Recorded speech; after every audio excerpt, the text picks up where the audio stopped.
Okay, yeah, Tamara, thank you. Thanks a lot. And thanks, Kai, for, having me here. So let me do a brief intro. My name is Max. I'm with Swarmica. That's the company that we started with my partner. And I would be showing, as Kai's letter to everyone was saying, on the way how to measure important KPIs while implementing KCS process, and how to implement KCS process in a step-by-step fashion with the help of our software. But before jumping to the demo itself, I would like to say a couple of words about the idea of how we actually got to creating such software. Just we worked for a few years in different support organizations, mainly for software companies. And we did eventually meet the challenge that all growing companies do, software companies. Our sales were growing so fast and the customer base was growing so fast that our small support team was not able to handle all the incoming support requests. We had to hire outsourced companies to help us. Once in a while, we actually, one time we did have to hire 100 agents in a very short span of time. And so you have the idea, our actual support team at the time was about like 20 people. So it's like growing support organization 5 times or even 6 times. So that was crazy. But then we found this, new methodology, KCS that is, and we started to implement that back in the days at that company. And it was really productive for us, but it was a pain at the same time. I mean, getting buy-in from all the managers, getting buy-in from all the agents, then planning the implementation. And I know Kai and Tamara would not let me lie here that it's a huge pain to get everyone aligned on the process. So we actually did that. And in about 6 months or so, we started to receive first payback in terms of improving KPIs, etc. And we said like, yay, we did it. That's cool. And after some time, we joined other company, again, together with my partner. Unfortunately, he's not here right now. And that company had the same challenge too. So we started implementing KCS process there too as well. And you know what? Almost all the challenges that we had in the previous company were also present in the current one. So that's when the idea of Swarmica came up. Basically, we already found some shortcuts on how to better implement stuff, and we already had some best practices on how to measure crucial KPIs. And after not a very big investigation, we understood that almost any support system may provide means for us so that we can actually pull the data, analyze everything, and guide almost any organization through the KCS implementation process and help them do it in a step-by-step fashion so they don't lose the focus. And at the same time, they would be focused on launching the KCS process itself, not the technicalities related to measuring stuff, thinking what to do next, etc. So it took us about maybe 1.5 years to pull it all together. And so here we are. That's the small piece of software that we call Swarmica. That's a tool that plugs into an existing help desk, pulls all the data, and help companies to implement the KCS process. So let me quickly show you what it does, like in all step-by-step things. And by the way, if you get any questions, please feel free to interrupt me. I'll just answer them, or we may take it to the latest section of our demo today. So that's the main screen of our tool, which basically provides a dashboard, so to say, eagle view of how KCS implementation goes in your organization. At the top, there are 6 key metrics that we deem important to monitor during the implementation process.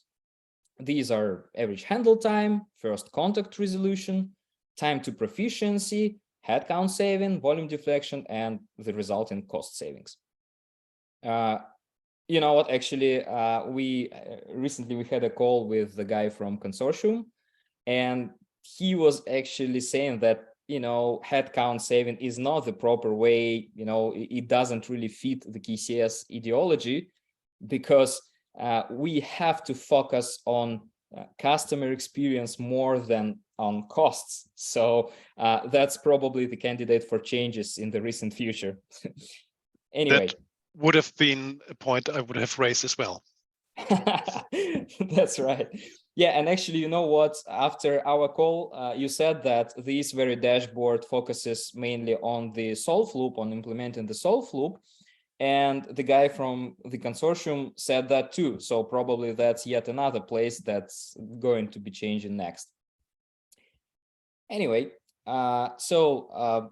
below these metrics, you could see what we call the development tree. So if you played computer games, and specifically, you know, strategies, real-time strategies, they always have this technology tree that allows you to open up technologies one by one. And that's what we thought would be a great idea for gamifying the process of implementing KCS. So the whole process is split into small atomic steps. And if you actually click every tile present here, you would see specific instructions on what to do in order to successfully complete this step.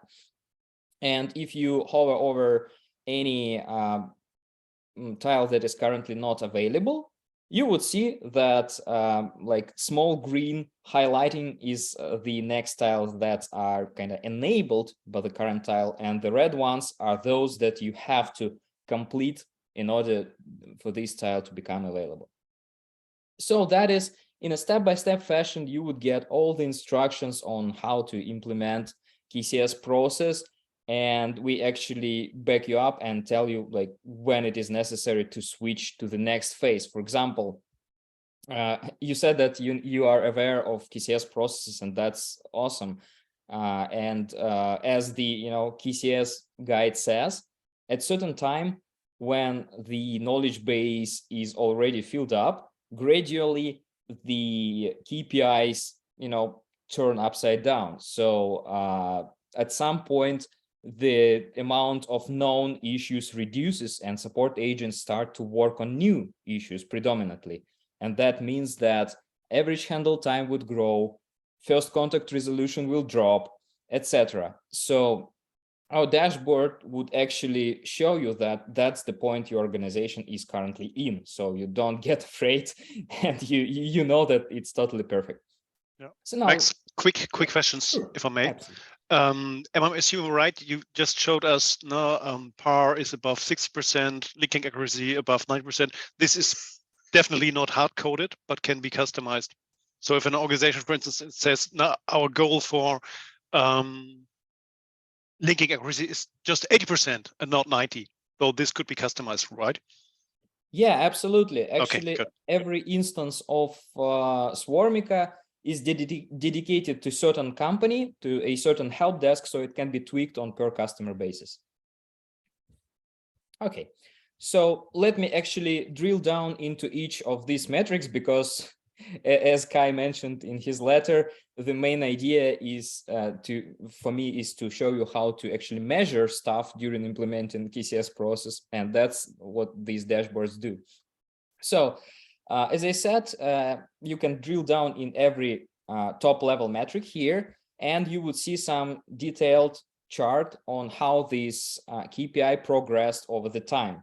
And what I want you to draw your attention to is this small blue line here, which is the value of this KPI at the baseline.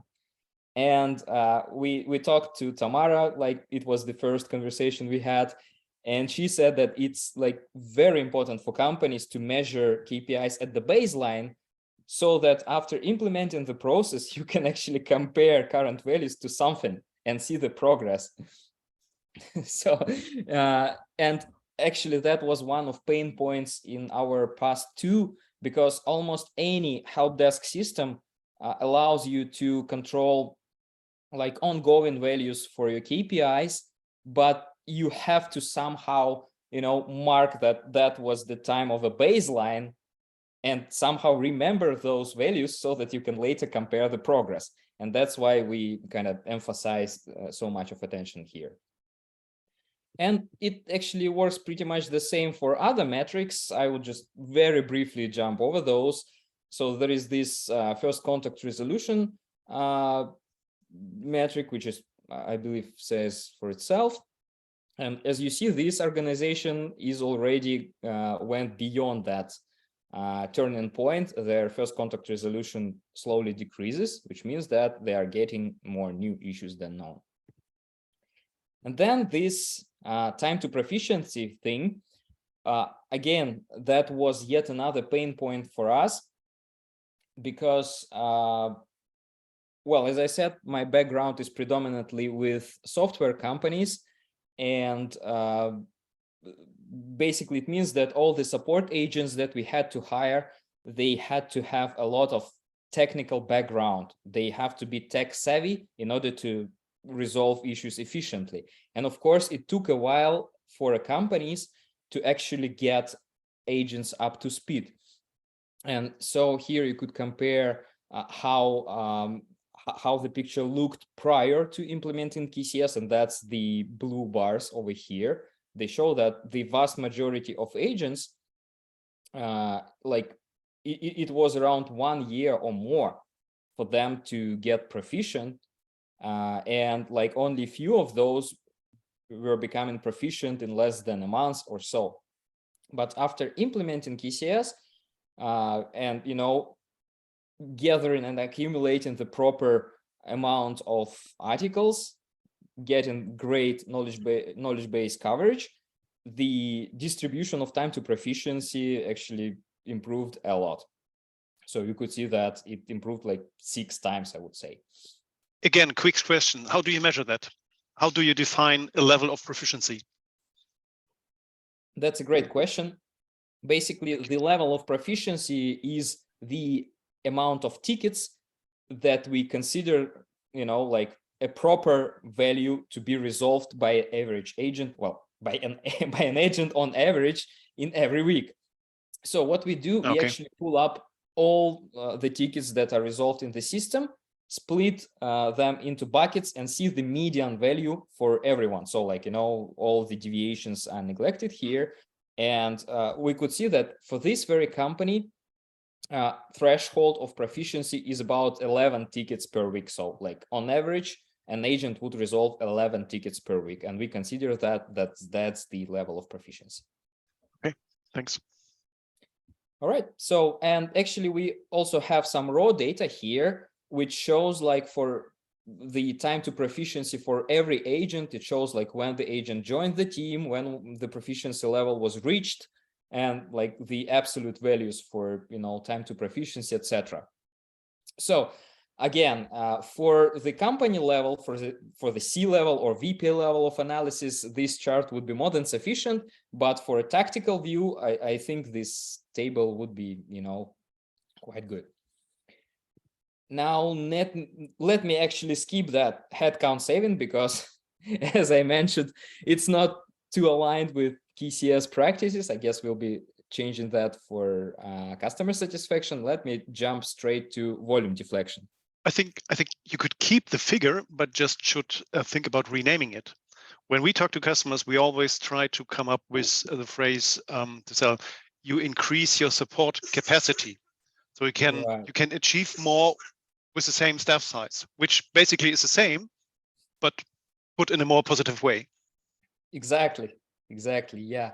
And I must say that in the KCS practices guide, I think there is a chart that actually shows that, like that's the lack of increase in cost is actually saving. So yeah.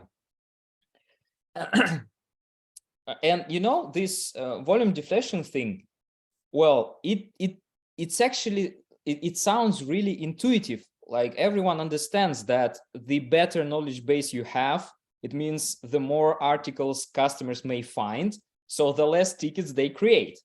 But the tricky thing is that how to measure the deflection, because you cannot measure something that didn't happen.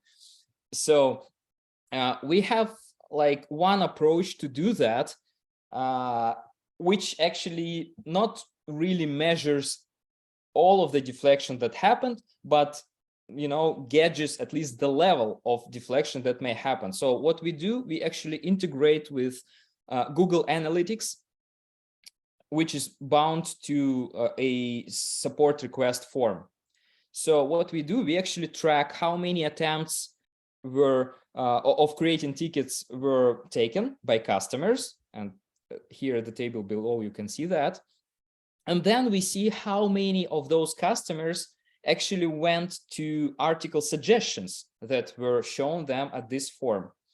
And so if the customer ends up their session at this article and never proceeds with ticket creation, we consider that that was kind of successful deflection of this support request, so that we count as a deflected case. And as the result, we can calculate the percentage, which is the volume deflection metric that we show over here.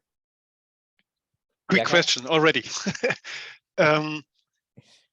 Does this only work with logged in customers? So do you need their credentials in order to identify them as a unique customer? Or is this, like I said, is this based on web analytics? You just make assumptions. So this is a session that belongs to this web user, whatever. So that you say, if this session is not continued, so they are not searching any longer, and within the next 3, 5, whatever limits, no ticket is opened, we assume they have been satisfied and successful. This the way? Yeah, Kai, thanks a lot for this question. I mean, that's a really great question, because back in the days, in those companies that I mentioned in the very beginning of this conversation, we tried both approaches. So one approach that we tried to close our knowledge base and require customers to log in order to see the solution. But the goal did not justify the means, because customers were actually pissed because of that, because they have to log in order to, and register for that matter, in order to see the solution. And at the first place, they didn't want to have the issue. So these additional obstacles that we put in front of customers going for support made us thinking that, okay, we might not measure the deflection accurately, but we keep our customers more satisfied. So yeah, we now only tie to kind of anonymized data that web analytics provide us. So that's what we do. Okay, and now let me jump over to the last but not the least part. I know that C-level guys and girls like to look at that because it's the money, And what we do, we actually calculate the cost per incident, and we help to show how the cost per incident changes and how it compares to one at the baseline. And we actually take into account into this CPI calculation not only the actual volume of tickets, but the one that we consider deflected. So this thing actually shows you like all costs together, and you can see what could be the potential cost unless you have proper knowledge base in place. And that actually allows us to build this cost saving chart, which shows us like the cost saving in absolute values, the potential costs that might have occurred, and the actual costs that took place. Of course, we cannot possibly know, the the money thing, and the help desk part does not provide us this data. So we offer customers to enter the budget for the period, and what we do, just very simple math that shows us the actual values. And that's, I guess, that's probably it in terms of dashboard, in terms of high-level overview. And I would proceed next to lower level scorecards, but let me know if you have any questions. Okay, so we are good to go. Let me now jump to the scorecard thing. So as I said, the previous part was more of a kind of eagle view, like top level overview of all metrics, which is good for monthly or bi-monthly review in the team by the implementation team. But there is also a huge need of more tactical view for like support team leaders, maybe operations manager, in order to, to see how the process is going. So we provide like a more detailed scorecards that show how many articles were created, flagged, cited in tickets, published, etc.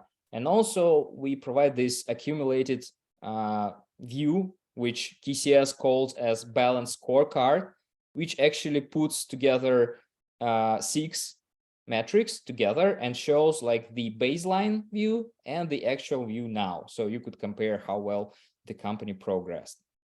And then there is the known versus new analysis, which shows how many articles that are used in the tickets were actually new ones and how many were known ones. So you could see how the process is going.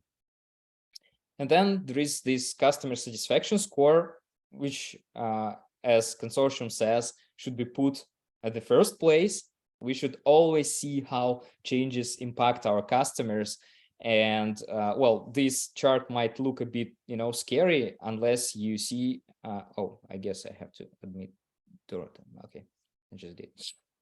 So that might look a bit scary unless you look at this y-axis. It's between 95 and 99%, so which is still quite good.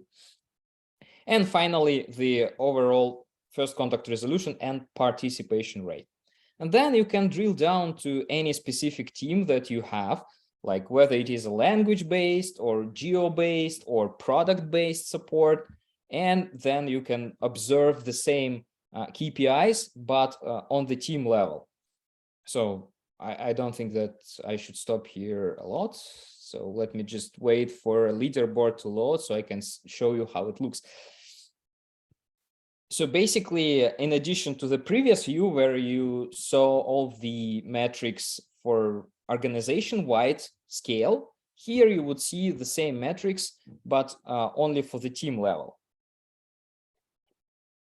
And the leaderboard for this specific team that would show how every specific agent is doing here in the company.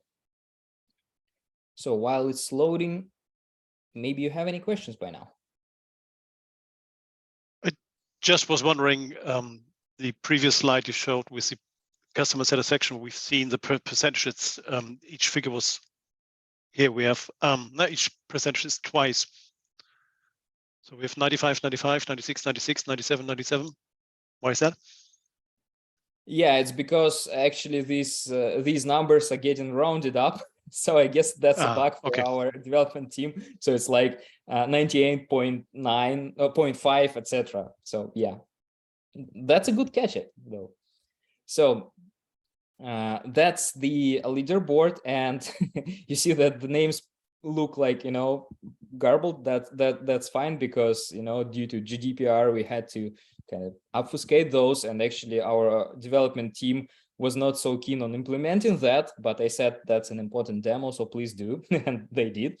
So you could actually look at every agent and see how they did in terms of those metrics quoted above, like how many articles were cited, flagged, etc. And also there are some agent level measures here. You can even drill down into every specific agent and see how they did, on the individual level. So, and that's actually very good because every team leader can see who gets behind all the company, all the team. And like this one, we see that this person is good at link accuracy. So all the linking is done properly, but the amount of tickets resolved is not looking very well. So probably this agent needs some help, etc.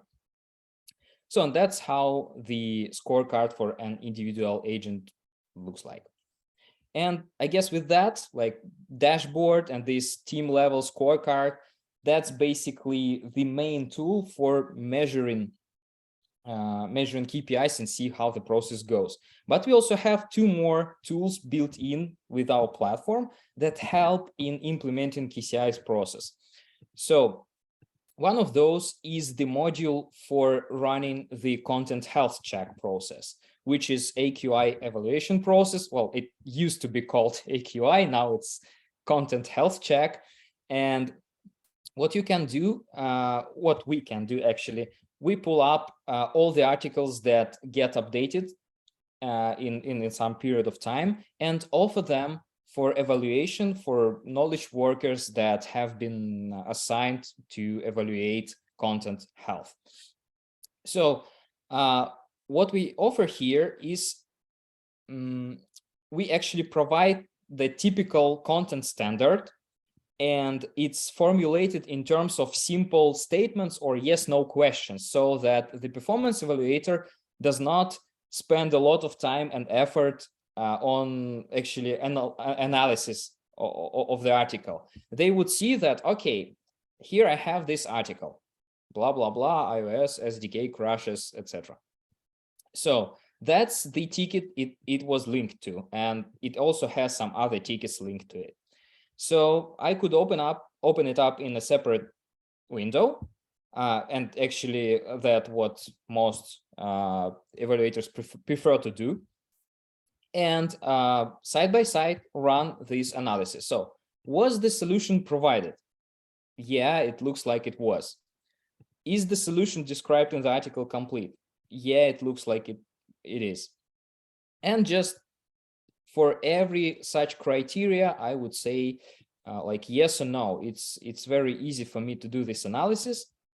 And as the result, and I guess I have to put these two, I would receive the AQI score for this very article, for this very person. So like this author would receive this AQI score that is recorded to their scorecard. And this score is also recorded to the article itself. So we can then deduce like average scores and the latest scores and see which articles in the knowledge base look good and actually conform to the content standards.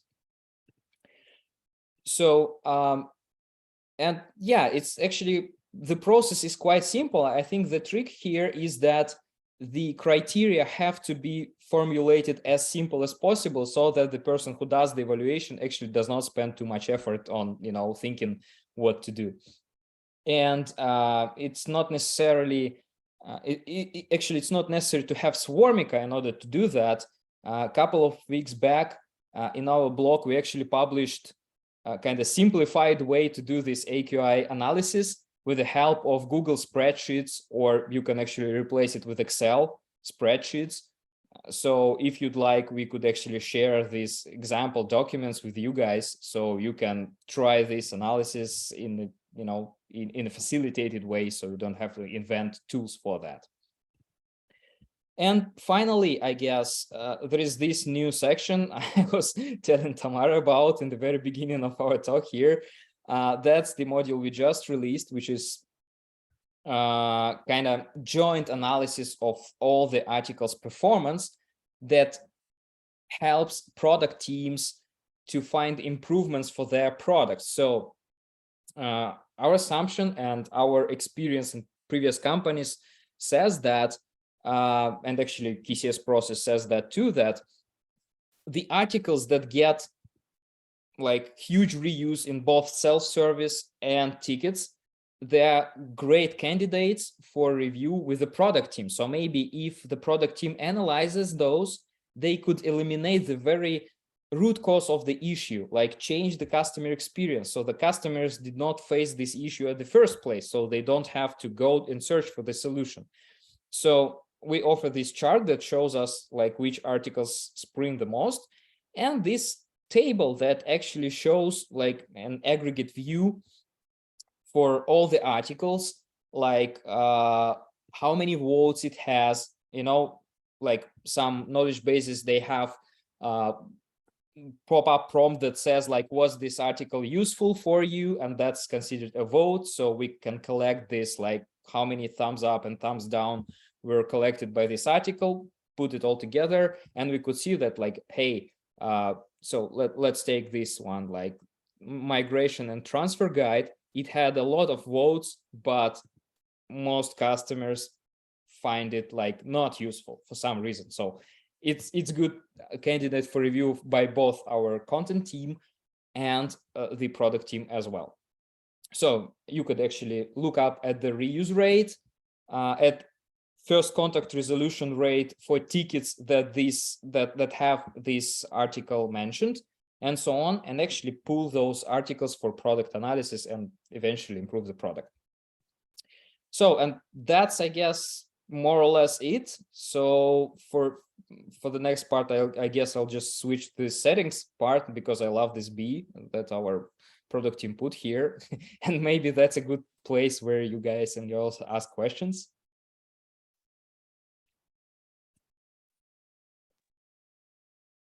All right, so no questions. Yeah, there's a couple of questions, I think. I was just trying to be polite and let the others ask first. Dorota, Claudia, Abdelaziz, what questions do you have? I guess a lot.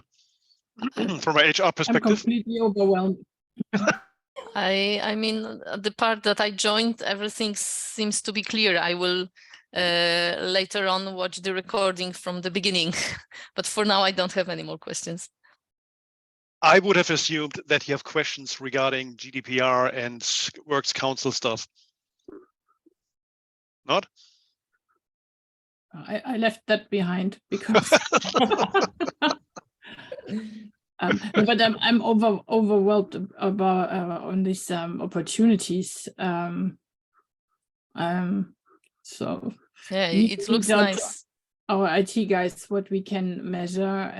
So for the others, Dorota and I are in the same company. So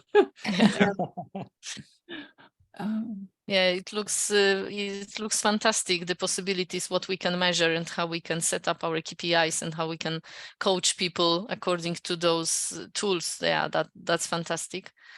GDPR, yes, that is an issue. It depends on which level we will share those information, right? Mm-hmm. I would, we put the names like Max did. Yeah, I don't know, I said, I was assuming that the view that you showed us was a manager's view. This is nothing that average John Doe or Jane Doe can see. So like we said in all our workshops, so we do not want to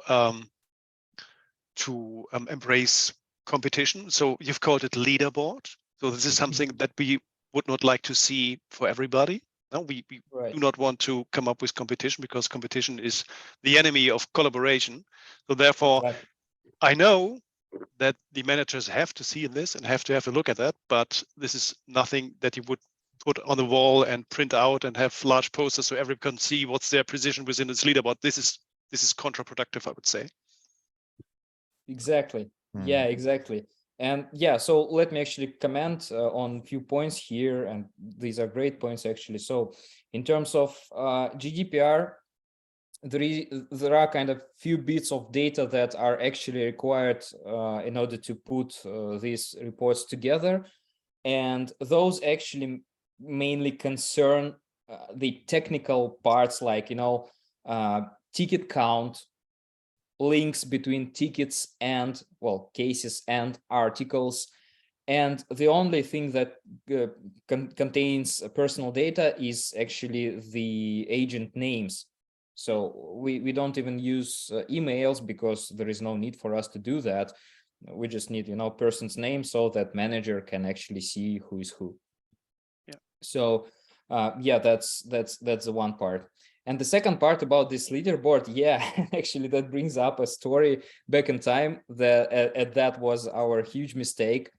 When we first started implementing KCS, we did something like that, but it was an Excel spreadsheet. And we did put that up the wall. So we tried, to motivate agents to be there. And that was a huge disaster, because, yeah, initially it did help us, to get people involved in the process. But as soon as there were just first leaders, it immediately killed the spirit of collaboration, and people like, okay, so they just saw cases when it was easier to create an article, and they would just steal those cases, create awesome articles, get high scores, pull up the ladder, and like, yeah, and others would say like, so whatever, I was resolving customer requests, so I don't care what you are on the first place, I'm on the 10th. So yeah, that's a very good comment. Like you said, there's a potential that people are trying to game the system and say, what can I do to move up in the leaderboard? And that's why we continue to say, don't even think about leaderboards. They shouldn't be public. Yeah. Right. Do not put goals on activities. You know this mantra. We've repeated it often enough.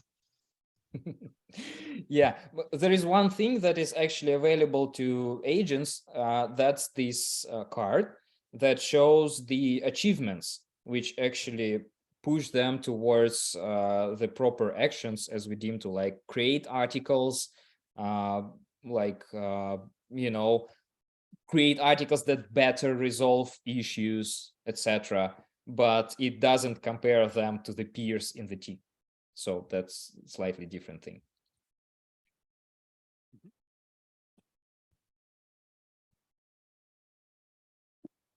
Abdelaziz, how about you? What's your impression, yes, your comments? No, I have no question. So I think everything was clear. So I have a global view of the tool. So it's okay. Mm-hmm. So you at Anderson Hauser are using Salesforce. Claudia, yes. Rhoda, remind me, what is your tool? We're using BMC. BMC, all right. So BWF and Smart IT, we have both in parallel, but I think the general supplier is BMC. Yeah, okay.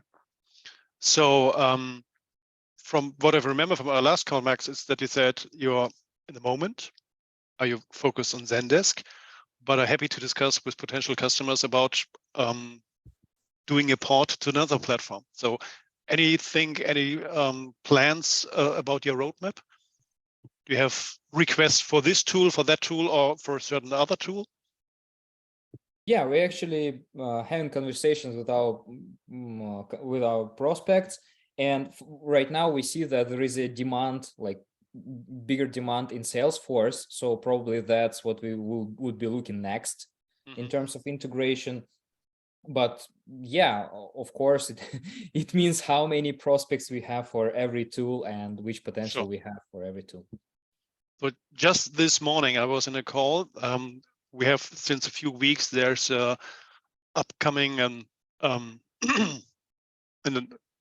kind of organization, or it's not an organization, it's an initiative, European KCS initiative. It's not directed and organized by the consortium itself, but it's just it's a grassroots initiative from European KCS users. And they started to discuss KCS in a European way, because we see and we observe that typically US companies and corporations are bigger, are larger, operating at a larger scale. And in Europe, especially in Germany, we have smaller companies, and therefore we have different approaches how to implement KCS and how to do this. And like we said before, this GDPR stuff and this Works Council stuff, it's quite different than in the US. So therefore, there's a lot of discussion about how do we do it in a European way.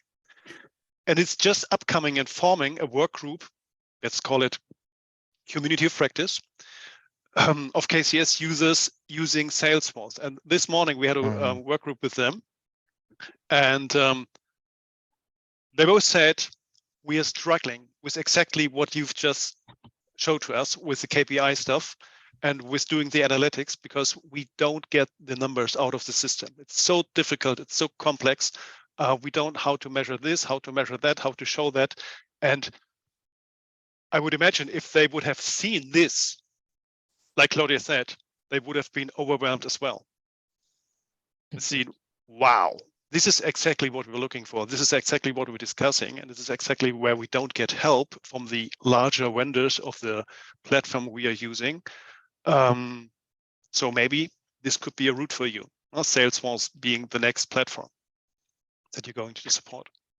Yeah, that sounds great. Yeah, and I Mhm. mean, basically what we do, we try to ease the pain that we had on our journey. So naturally, many companies have that exact same pain too. Yeah. And Definitely. Kai, you already have talked about it with Marcus? Marcus knows about the. Yeah, okay. Marcus is part of the European organization now, Mhm. and he has been invited for today, but he could not make it to the Okay. to the discussion. But we will continue to talk with him and invite him again. Yes. And the next meeting will be in January. Yes, I think it's great, but as you say, how can we take data from Salesforce and put it in this tool? So I don't know if it's possible. Yeah, so basically what we currently explore with our development team is the API capabilities that Salesforce offers, and actually they offer pretty rich capabilities. So I think that it's just the matter of time for our team in order to to integrate Salesforce here. Of course, there are a couple of nuances because there are like cases and probably some different entities in terms of software, but in general, they have everything that is necessary for us in order to calculate all those metrics. Okay, thank you. Yeah, you're welcome. Well, all right then. I guess that the demo part is over here. So yeah, thanks a lot. Thank you everyone for your attention. And as I said, it's very difficult to spare time in this end of the year time and approaching Christmas time. So thanks a lot for spending these like 50 minutes now and watching the demo. I would have a last question, if that's okay. So you just showed us the result of all your work, but what does it look like for a customer if you want to start working? Just would assume that you now do the port to the next platform, be it BMC or ServiceNow, whatever. So what is the time to proficiency for them to make use of your tool? What do they have to provide to you? What is your part? How long does it take? Can you even say something about the financial part? So what does it cost? Yeah, that's to use your tool? Again, very good question. So in terms of what it takes in order to connect Swarmica to the help desk, well, I could say for sure in terms of Zendesk, because we already have this integration, sure. But I would assume that for Salesforce and other platforms, it would look something similar. So what we just need to like technical authorization to connect to API, like that's step one.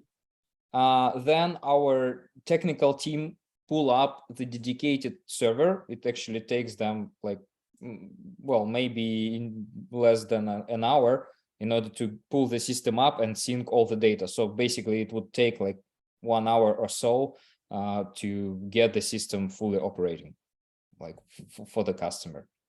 In terms of pricing, we do have pricing on our website, and it's actually based only on the volume of tickets and on some features that Swarmica provides. For example, higher plans are required for product management part. So if like you don't need that part for now, customer would choose just a lower plan with only reports and AQI part, and that's it. So the solution starts like from $150 per month and just goes up to some point. So I could share the pricing as well. If you say everything is on the website, I think that's just fine. I just wanted to get something in the ballpark that we know what we're talking about. All right, thank you. Well, thank you for. How about the others?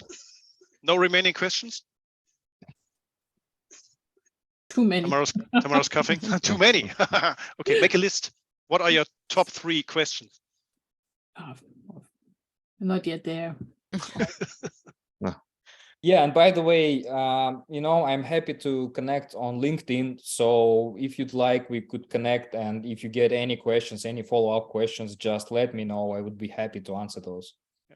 By the way, you very did you much. join our LinkedIn group already, Max?